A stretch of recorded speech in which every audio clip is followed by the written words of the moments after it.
Well, thank you for stopping by the #1 podcast in Riverside over here. I am happy to be here. I love Riverside. You know, it's my hometown. Born and raised here. Are you? Yep. What part are you born? What part? I was raised in the Greenbelt. Born and Okay. raised up in the Greenbelt, off of Washington Yeah. and that area up there. And it's changed a lot, but I remember running through the orange groves, lemon groves with my brothers and sisters, and just hanging out, riding our bikes on the canal, all that stuff. So yeah, Riverside. Arlington's got a little busier. A little bit. A little bit. Yeah. Yeah, I grew up in Orangecrest my whole life. So I lived up in that area, and I still live up there. And it's like, man, Alessandro and Van Buren, when I was younger, 2 lights down to the freeway, right. No big deal. Now, 45 minutes. I know it takes you forever to get down there. I know Yeah. it. But it is, it's nice to see the growth, because I do think we've done a fairly good job at doing responsible growth, responsible planning. Our city is still beautiful. Where can you go, a city of our size, 320,000 plus or minus folks, and have a massive green belt? Oh, for sure. Right? Have a massive area where you've got green spaces. Have Victoria Avenue, right? Which is like this beautiful historic avenue. I don't know if you noticed that the painting right there against the wall right there is a drone shot of Victoria, and then my buddy painted it, who's a Riverside artist. Super cool. Yeah. That is really neat. Yeah. So, and those are the things that bring character to here. It's so funny. So many people I know move to Orange County or Irvine or whatever, and I'm like, you go there and it's all white boxes, and you're like, you don't know what street you're on because there's no character, no nothing. So I know. Now my friend's the mayor of Irvine, so I won't bash on Irvine, but it's just a different vibe. It's a different community. It's a different feel. We have a pretty long history here, over 150 years here in Riverside. So. That's not a lot of cities in California can say that. For sure. This show is sponsored by Resilient Real Estate Group, powered by EXP. So, you're thinking about buying and selling soon? Yes, we know you probably know a realtor, your mom's best friend's cousin's neighbor who puts her face on the local shopping cart. But you know what? Our friends at Resilient Real Estate Group have helped hundreds of thousands of people sell houses over the years, and they definitely know what they're doing based on their 5-star review on Google and Zillow. So, it doesn't matter if you're looking to buy $1 million house or a fixer-upper, make sure the next time you're thinking about buying and selling real estate, you give our friends a call over at Resilient Real Estate Group. And now we're back to the show. Well, obviously, I know who you are, and probably a lot of people watching this podcast here, but why don't you tell everyone who you are? Well, hello, Adam. I am Mayor Patricia Dawson, Mayor of the City of Riverside. Hopefully second term soon. Next week, we're on, or I don't know if you want to make this evergreen, but we're next week, a week from tomorrow, it'll be. What made you even want to become the mayor?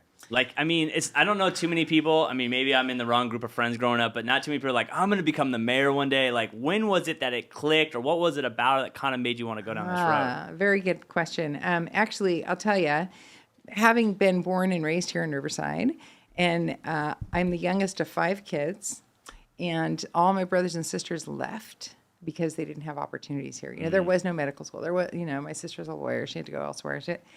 They all went, and I was the last one here. And I said, well, all right, if I'm going to stay here in Riverside, I can complain, or I can be part of the solution about what's wrong.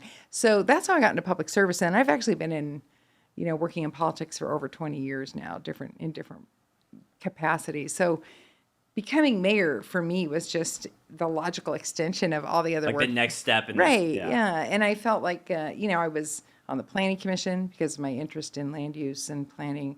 I was on the school board for 9 years because my interest in education. I had kids. I was a 3-time gubernatorial appointee to the Board of Behavioral Sciences, which oversees all the mental health professionals in the state. And I work for the California State Legislature, and I own my own governmental affairs consulting practice. So all of those things, just the sum of those experiences, education, mental health, land use, environment, business, because I own a business. It was almost like the internship to become the mayor. Yeah, I know. Right. Actually, it's funny. One of my friends, I won't rat him out, but he said, "Hey, is it possible to be too qualified to be mayor?" I said, "All right, so I'll take it." Yeah. Well, that's the hard part is people I feel like a lot of people see things not the way they think it should be, or problems, and they don't process or understand that there's so many moving hoops and there's so many jumping that and you're not going to wake up tomorrow and the roads are going to be completely fixed, or homelessness is going to be completely solved. And so it's kind of nice to have someone who has that experience to know, know the game. Yeah. To know, how to move the levers to actually move the needle forward and not, Like, I don't think I'd do well in government because I would just go in and be like, this is what we're doing. And then be like, oh, okay, good. Well, but right? You know real estate, right? Yeah. You know how to get a deal done. Well, because there's so many moving parts. Yeah, and but then it's the same thing. It's a skill set. It's a skill set. Yeah. And you have to know when to push hard, when to be like, okay, I'm going to lose this battle because I need to win the war. Okay, you want to take that. I want to take this. That's why I always tell people all the time in real estate. I'm like, when two agents, we're battling, I'm like, our job, like our client, my client wants to buy it or sell it. Your client wants to buy or sell. Our job is to like get this done. Yeah. Not to like win, and that's the thing. I think if you just put the ego down and just be like, hey, if the win is the sell of the transaction closing. The winning for you and the city council and everyone is the city of Riverside getting better. Yeah. That's it. Yep. And that means we won. It's true. And I have a good friend who always says it's better to get it right than to be right. And that's to your point, right? If it's more important to you to be right and you're going to stand on your ground and you're going to fight for something, you might just completely miss the boat on fixing something, doing something, getting funding for something. Yeah. I mean, all those things. So it's really important for me to pick my battles, right? When was the moment after you became mayor that it hit you that you were the mayor? Was it like walking in the mall? Was it like someone saw you?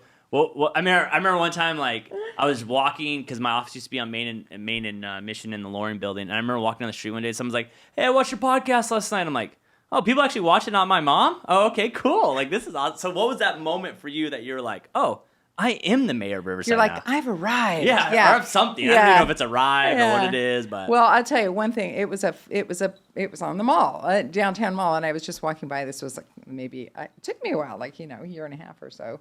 We were all dealing with COVID at the time. I was gonna say we need to get a lot more photos of you. Yeah, but I was walking down the mall, and there was an older two couples that were walking, and they were looking for something, and they had a map or something, and they said, "Well, we're looking for someplace to eat or something," and I just happened to overhear them. I said, "You know what's a good restaurant is blah blah blah," and then I told them some other things, and they said, "Oh, thank you very much." I said, "Yeah, and I'm the mayor," and it was like they went, "You're the mayor?" I said, "Yeah, you just got the best advice from the mayor. And it was so funny. And it was like at that moment I realized, hey, I got something to offer. So anyway, just that's a little awesome. tongue in cheek. I'm sure I could think of more serious things, but that I will say I do feel like you are the most out there mayor I've seen on social media.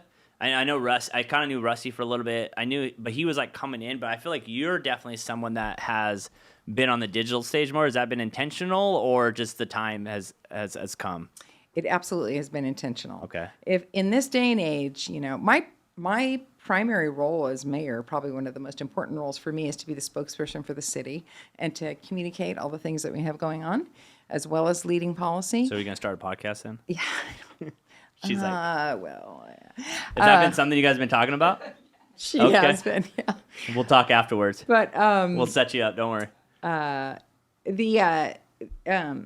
Social media. So yeah, in this day and age, if you don't use all channels to communicate with your public, and not everybody has Instagram. Some people are on X, some people are on Facebook, some people are on LinkedIn, some people. That's how I know she's on game. She calls it X. Yeah, that's how I know. Well, it's just and depending on the age groups, your demographics, you've got to. Some people want mail, some people want email. Isn't it so difficult nowadays? Yeah. On how everyone communicates. Like, I have some clients that will only text me through Instagram. I'm like, you have my phone number, we're in escrow, but they'll DM me on Facebook. I'm like, they only want to commute on Facebook. Yeah.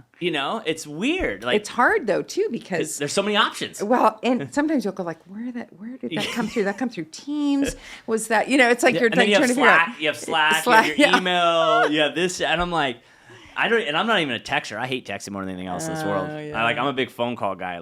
Because texting for me, it's like takes 10 too many steps. Let's just pick up the phone, talk really quick. Yeah, sometimes it's a lot easier just to call. Get it taken care of. Yeah. When it's done, you're out. I can't waste no time, because I gotta keep it tight.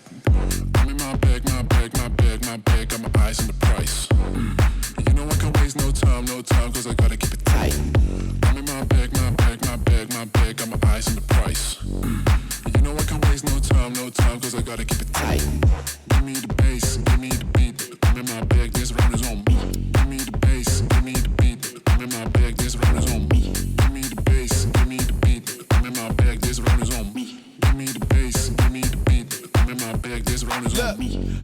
So what was your big win, you think, for your first term? Do you feel like there was something that like you guys hit and you're like, you know what? that has been a big thing we were happy we got done. Well, there's some wonky stuff I can talk about, but if there's a good number you want is $300 million. And that's in state and federal funding. It's really almost historic levels of funding that we've brought into the city through advocacy that did not exist before I got there. I think people need to realize is that Riverside is like, in Southern California, it's like off to the right, like, oh, people don't go past the 15 or whatever. But like we're bigger than some major cities. We are. And we need to be treated that way. Thanks for saying that. And I think that's something that I would say is like your main job. Like we're as big as major cities and we provide as much to a major city. We are, the LA of the East or something. We are bigger than, if we were in 21 other states, we would be the biggest city in the state. Riverside's bigger than 99% of all cities in the United States. Yeah. We're bigger than Cincinnati. We're bigger than Reno. We're bigger than Salt Lake City. I mean, a crazy amount of cities we are bigger than.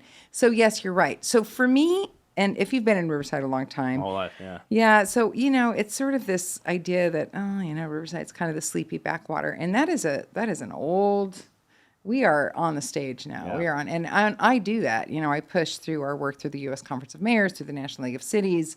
We're bringing lots of press, lots of companies, lots of interest to the city. And that's, economic development is probably one of my highest priorities, is getting outside investors and businesses who would not have looked at Riverside before to see us now. Well, because it brings in everything. It rises everything, and it keeps and I mean, maybe subconsciously you're doing it. I just picked it up right now, but it's like your sister left because there was no opportunity. Mm-hmm. You don't want your 18-year-old sister leaving Riverside because that's always sucks. It's like the high quality, I'm 36. So for me, like I hang out at Victoria Club a lot. That's where I remember at because like those are like the movers and shakers, or they definitely were the movers and shakers. It's like I want to find other 36-year-olds and 40-year-olds that are doing things, entrepreneurship or business people or whatever. It's like we got to keep those people here because that only makes us stronger. Absolutely. We don't want to lose them. And, there's, we've got, I think we're the young, let me put it this way. We have a younger than average age population here in Riverside. I think the national average, the median age is the median age is something like 36. Riverside's 34. Mm-hmm. So we need to cater to our young people. And besides which, you're making the world I'm going to grow old into, so it better be good. Yeah. So I better have opportunities for you, right? Mm-hmm. And anybody who's not looking at the younger generation and trying to provide opportunity and great quality of life and, just delightful places to live and raise your families, you're not doing your job. Yeah. I mean, I will say the one great thing about this place is people have always asked me why I've never left. And I actually had a job for 10 years where I traveled all the time. Every 3-4 days I was on a plane or in a car driving somewhere. And I always go like, where else would I go? Like where else? But not even like where else, but it's like, what does that place offer that this place doesn't have? Yeah. So why would I go? Mm-hmm. It doesn't make sense. It is. It's got everything here, right? We've got, and anytime, one of the greatest pleasures I have is when I bring people from out of the area. Like we had a consultant who was here from Brooklyn, and she was helping us with the St. Anna River District. That's a whole nother project I can talk to you about. But, and she was in our downtown, and she goes all over the country. She works with Bloomberg, and she goes all over the country looking at downtowns. And she said, you realize your downtown is gold, don't you? And I said, what do you mean? She said, you have so many small independent businesses there. Other cities are grappling. They're having a terrible time trying to realize that vision, and you already have it here. And I mean, you hear stuff like that, and people who've been all over the place tell you that your city's a beautiful place to live. You need it because you can't even like process it because you've been here so long, and you're like, this is all I know. Yeah. So you're like, oh, we are doing that great? Yeah. Oh, sweet. Okay. Yeah. But how crazy is San Bernardino? They're right. San Bernardino used to be a booming economy back in the day, and that used to be the spot. And now look at downtown there. That place is desolate. They've got their challenges, that's for sure. But Riverside, because we are the county seat, we're the largest city in the Inland Empire. We have a lot of, with that sort of importance comes responsibility, I think. We have to be leaders. We have to be thought leaders. We have to be It's economic almost like we're leaders. the big brother of everyone. Right. So we have to make sure we're getting it right so that everybody else can benefit from it. And as you mentioned, sort of that rising tide lifts all boats. If we can get regional economic development going, it'll help all of our surrounding areas and comes back to us, too. Yeah, and then more tax dollars, and then more tax dollars, and then more funding and more funding. It's just, it all goes around. Yep. So for you, what is a hidden benefit of being a mayor that most people don't know? Hidden benefit. Do you get like free parking everywhere? Like, can you get free parking in downtown? Absolutely not. Ah. No, and in fact, you get more abused. Do you get a table? Do you have like a mayor table at Mario's that no one knows about that's in the kitchen? Oh, that's a really great idea. Could you go talk to them about I'll go that talk for to me? him. Yeah. No. Next time I see him, I'll drop it. I think the neat thing about being mayor is just being able to talk to people everywhere, all over the place. I would say that's a hidden benefit. Whenever you go someplace, even if they don't know you're mayor and you say I'm mayor, people want to open up. Yeah. And you know what? Sounds like a great person should do a podcast, but that's not here or there. Well, and you, as a realtor and I don't know if you said you're a broker, but I mean, as you're doing all this stuff, this is like, it's so cool to meet people that are interested. That's why I love this thing. People have always asked me, like, I love having ability to have conversations with people that I would have never had before. Yeah. Like, I've had days where I had a guy on that, like, redid typewriters, and then, like, an hour later, I had guys that, like, breed French bulldogs. I would never had a reason to talk to those people ever. And some of those people, they've been on, like, 3-4 times, and then they have conferences, and I go and check their stuff out. Like, it's just cool. It's experience. I mean, I live life on experiences anyways, so. Well, doesn't it enrich your life? Well, right? it's knowledge. And I think that's just it. And the more, people always talk about diversity. Well, diversity means a lot of different things. It doesn't just mean, demographics, diversity of thought, diversity of age, diversity, all sorts of things. So when you have a diverse population like that you can glean from, it just makes your life richer. Well, and I think you have to force yourself to have conversations with people that are not you, and that's the only way you'll ever see other insight or have other thoughts.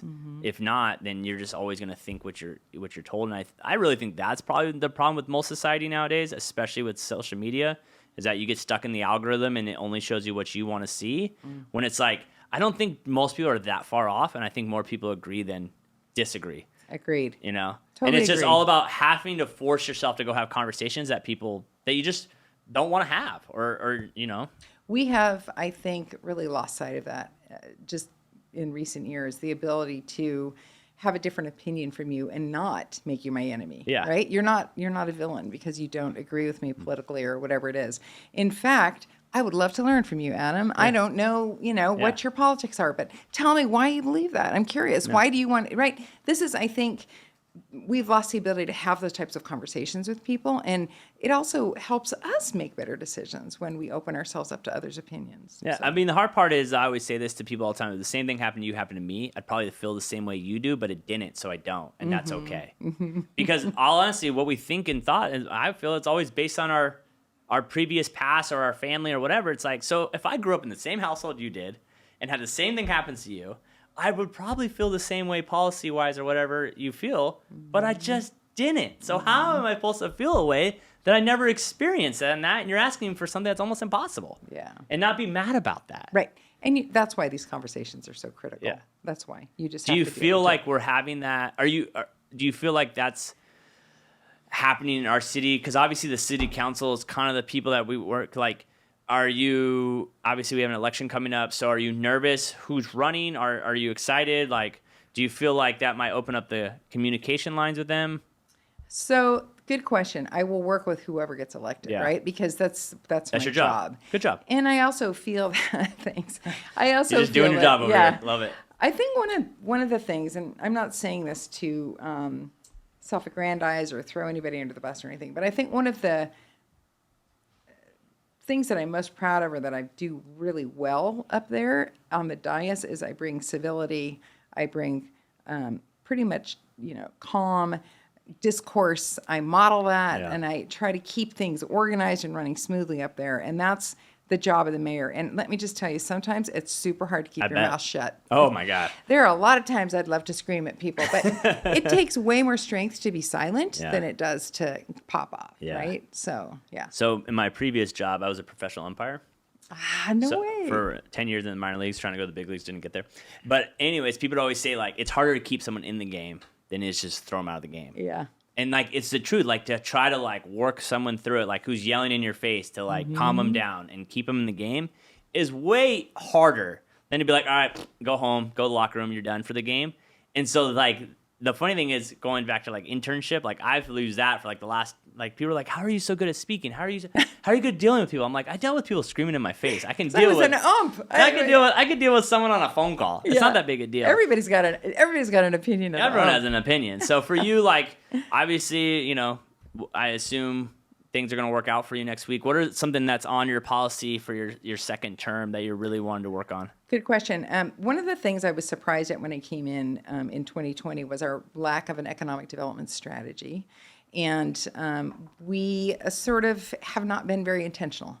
Like going after businesses or kind of knowing like, knowing who we were trying to bring in here. Exactly. Yeah. And a strategy to do it, right? To like market, what do we offer them? Right. How are we going to get them? Yeah. To market the city. I mean, because we're competing against other people. Absolutely. Yeah. We are competing against a lot of other cities who are getting things that we aren't. So I don't know. I didn't tell you this, but like I got my MBA last year because I wanted to know. I'm a scientist by training. So I went back and I got my MBA so I could be a better mayor with respect to economic development and figuring out what we needed to do. So it's really helped me in that way. And I think one of the biggest things is the city has pretty much 5 general sectors that we could focus on because, you know, an economy grows on its strengths, as you know. So we've got, you know, clean, green tech, we've got regular tech, we've got aerospace, which, believe it or not, is a big part of our economy, healthcare, and the last one, agritech, right? Mm-hmm. So those things, if we have a strategy for each one of those, what companies do we want to go after? What incentives do they need? What type of workforce do they need? Who's trained to bring them in? You know, where are their patents located? What kind of space do they need? All those things. We need to have that in our hand so we can go out and start soliciting that type of business for the city. And then how do we have the housing to keep the people here? Exactly. Yeah. And that's the second part. That would be the second thing, right? So the economic development piece, let's get our economy going and diversify it and have jobs of all different kinds. And then let's have housing of all different kinds too. It's some of it rental, some of it ADUs, some of it home ownership, some of it single family, some of it's multifamily. You know, as you know, as a realtor, these things are, you've got to have a product for well, that's the thing. People are like, how was last year for? I was like, good. I was like, I work with the developers now. So we built 35 new homes in Riverside last year. That's fabulous. So it's like people keep asking me. I'm like, dude, people are like, how were those selling? I'm like, dude, there's nothing there. Like what's the vacancy rate? I'm just curious. Do you know what stuff is selling so quickly? I mean, I just sold a house by CBU for like 27 over in 2 days. Wow. I mean, and it's not good, right? Like I don't think that's a good thing. I don't think, like, for me personally, like I don't think that's a healthy market. I don't even like it. I think that we need to build a lot of smaller housing for more affordable living. I believe that the way we fix affordable housing is actually giving people home ownership and not cheap rent, because I think home ownership is, you know, most millionaires are made through real estate.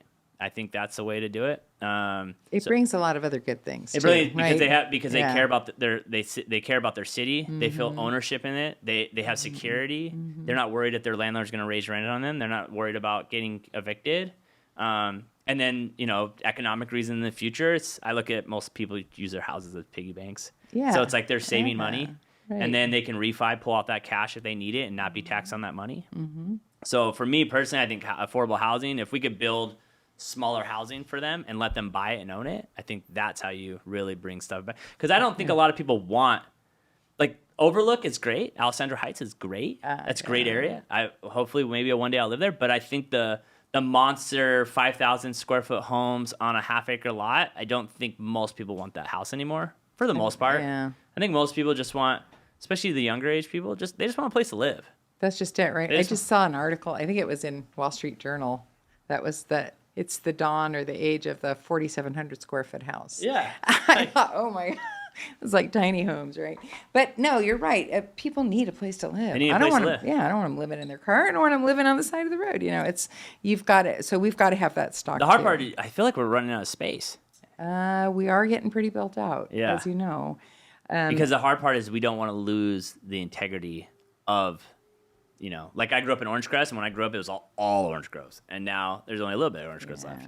But also, character and the nature of the neighborhoods, right? That's all single family housing Yeah. for the most part, right? And looking as we grow as a city, we're going to have to go vertical. You got to go condos. Yeah, You gotta go. we've got to have and they've got to be closer in. And so, but that doesn't mean that the single family housing is going away. It'll No. still be there. We'll have it. It'll be part of the mix, right? Yeah, it's just it's almost a little bit of everything, not just one. There's not. I think one that's why solution. we're an attractive place to live. I think that's why people want to come here. Well, you have every style of living here. Yeah. I mean, you have anywhere from 1900s down in downtown to horse properties up in Woodcrest, and we have newer homes up in Orangecrest, and then you have mid-century moderns in Victoria Woods. Then you have the mansions off over Alexander Heights. Like, there's really, if you want to live somewhere, you have something. Every style. Don't get me started on the mid-century modern. That's what I love. Me That's too. My house was built in 63. Well, I got one coming on the market tomorrow. Victoria Woods, 2-bedroom, 2-bath, 1,600 square feet. If I did not have kids, You'd be on. I'll be there. Yeah. I've always wanted to live in Victoria Woods. It's a nice neighborhood. I love It's being really at Victoria nice. Club all the time. It's my favorite place to be in Riverside. That place is a hidden gem. Well, but you got to get more young people there for sure. Well, I that's what I'm think. working on. I'm on the I membership know. committee. Oh, good. Oh, that's excellent. But how many people? I know people that lived in Riverside their whole life, and they're like, I don't even know where that's at. I'm like, how do you not know where it's at? But they just don't. It's tucked in back. But the over sad there. part is, I know a lot of members there don't want anyone to know about it. You know what I mean? They want to keep, and I'm one of them actually. But I go back and forth. I can't. Well, and we have a friend, you may know him, but he thinks it should be rebranded as the Vic, Yeah. calling it the Vic, and I think that's kind of a cute name. Maybe it's a new era for Victoria. Well, we're actually, I'm on tournament, and so we have a tournament called like member, where like you are member guest, where you bring guests in to play with you, and we're calling it the 1903 tournament because the club was built in 1903. Nice. So we're trying to do this whole Nice. new branding around it and things like that. Yeah, it's sounding very Huntington Library or something. Yeah. To me. 1903. I will say, how do you feel like the development in downtown's going? I think the library was very expensive, but it is very beautiful, and I think it brings value. How do you feel like? Is there things you want to see change with downtown Riverside at all? I love that we have iconic architecture in Yeah. downtown, right? You've got the library, like you just mentioned. Then we also have the Mission Inn, which Yeah. is a nod to the past, different architectural style, right? We now have live-work lofts that Yeah. are there for folks. I think that provide, wouldn't you love to be able to walk to work? I would. I mean, Well, I did for the longest time. I used to just live in an apartment downtown. I walked so much. yeah, yeah. So I do, and then we've got new stuff coming on. Like RCC built that beautiful concert hall there, Oh, yeah.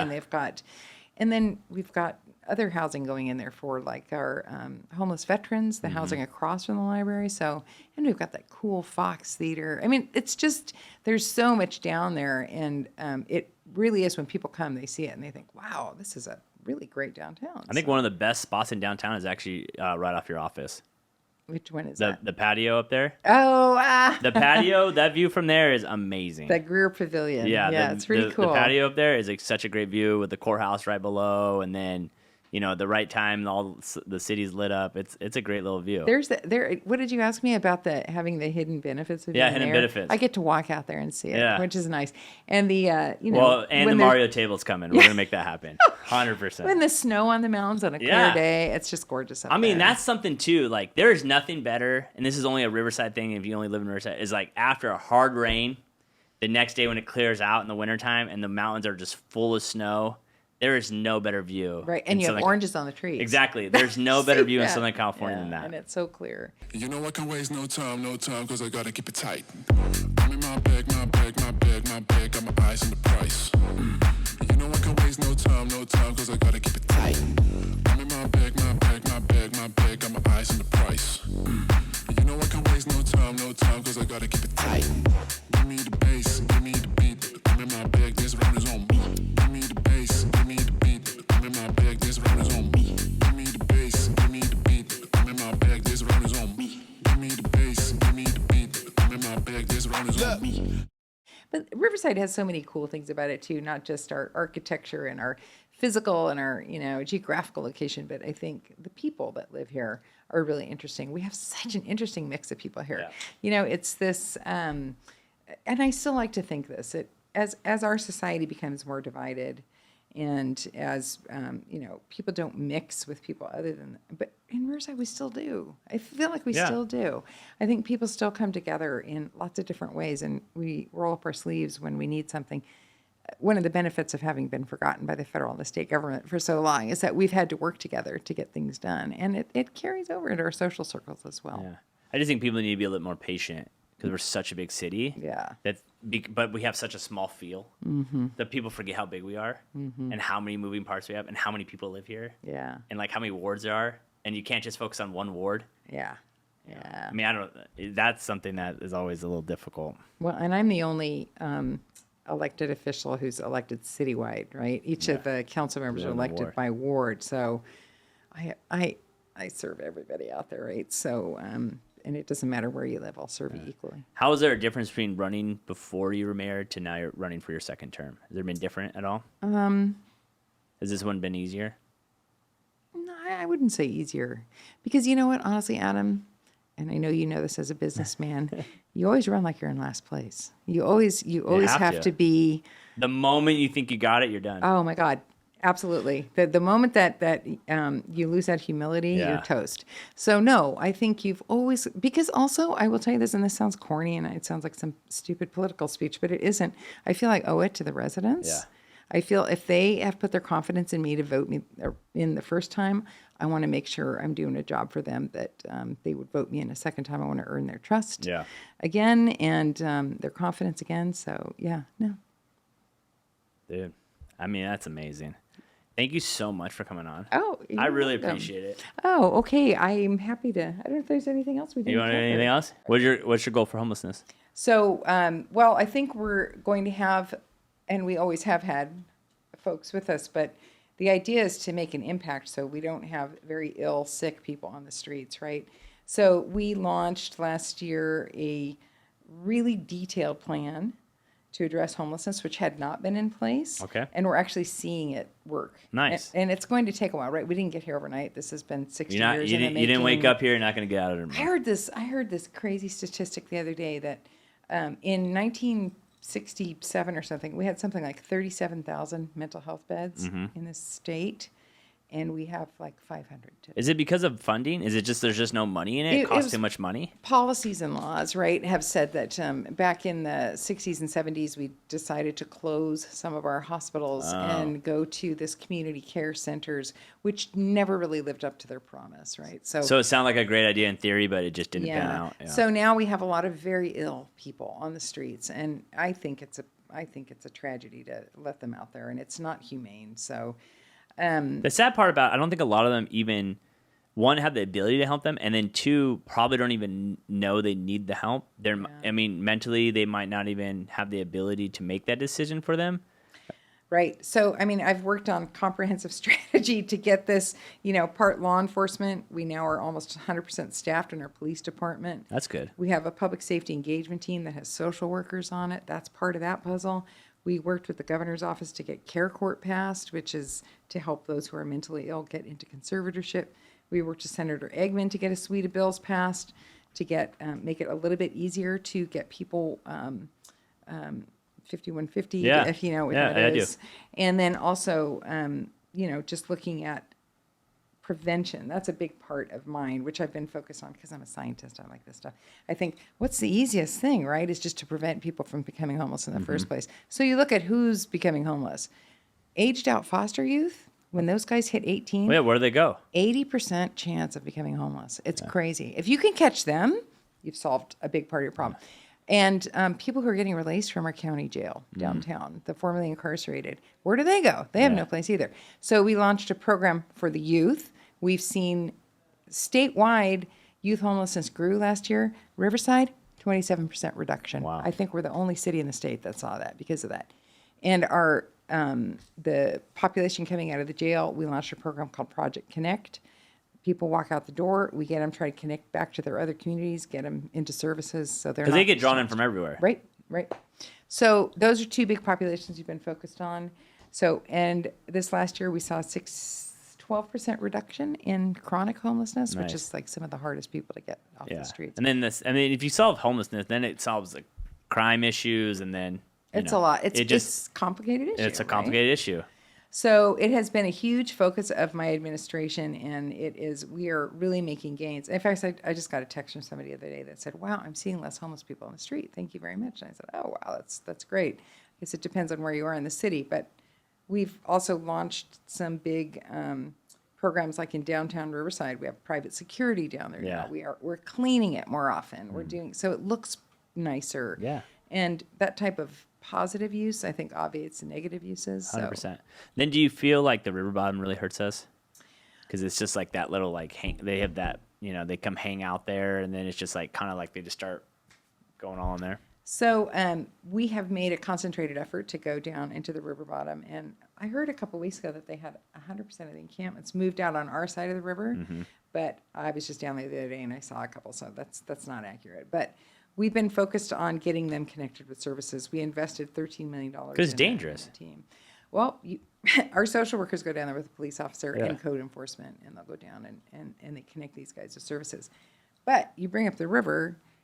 One of the things that has been my big long-term vision project is to make the Santa Ana River an amenity in our city. Every great city has a great waterfront, right?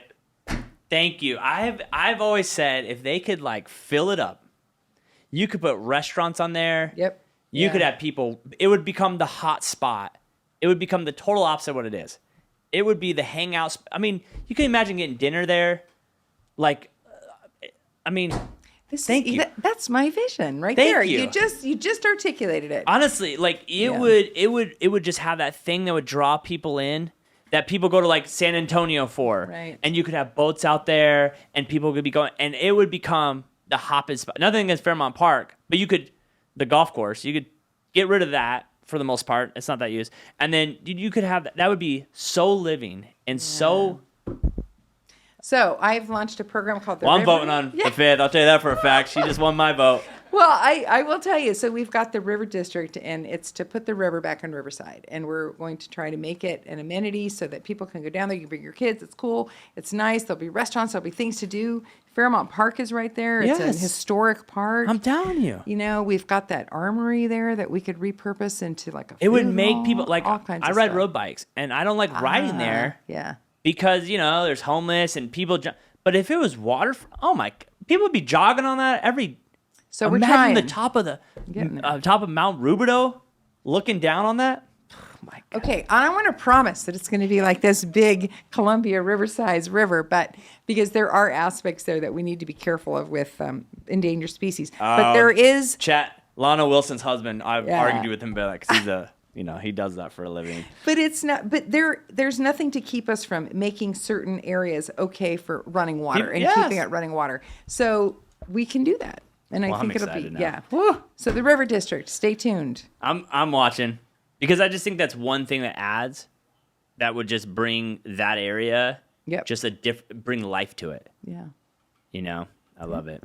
Gosh, I'm excited. Well, I'm glad I got to end on that note. I didn't get to mention that's a great way before, to end it. Yeah. Thank you so much for coming on. Oh, thank you for having pleasure. me. It's a pleasure. Make sure you guys go out and vote. If you have an issue, make a change. The only way you can do that is by voting. Appreciate your time. We're going to get you that table. Don't worry. I'll make a call to Mario's right now. He'll be in the kitchen. So appreciate you taking your time out of your busy schedule. Thanks, Adam. Until next time, guys. Peace.